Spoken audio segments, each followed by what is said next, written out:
Mwana wa Mungu, natamani uelewe kwamba Roho Mtakatifu akiingia ndani mwako haui mtu wa kawaida. Ndio maana Bible haisemi kwamba tunapompokea Yesu Kristo tunakuwa watu wapya, inasema tunakuwa viumbe vipya. Maana Roho wa Mungu akiingia ndani mwako haui mtu wa kawaida, unakuwa ni kiumbe kipya. Haleluya, amen. Maana yake ni nini? Unaposikia Roho ya Mungu inaingia ndani mwako, maana yake ni nini? Roho ni uzima. Kwa Roho Mtakatifu amebeba ule uzima wa Mungu, na ndio maana sehemu nyingine kasema roho wa uzima. Haleluya.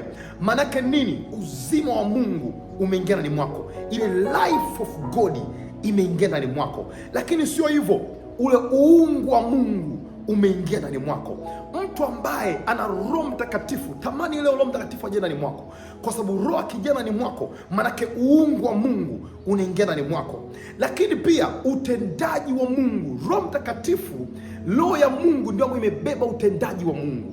Ndio maana hata Ayubu anasema aliumbwa kwa Roho wa Mungu. Roho ya Mungu ikiingia ndani mwako, manake utendaji kazi wa Mungu unaingia ndani mwako katika jina la Yesu Kristo. Unakuwa sio mtu wa kawaida, in the name of Jesus.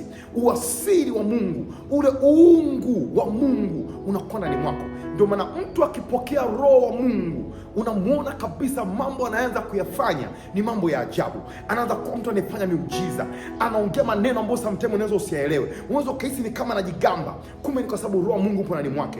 Unaanza kuona ufahamu wake unakuwa ni tofauti. Kwa nini? Kwa sababu Roho wa Mungu ameingia ndani mwake.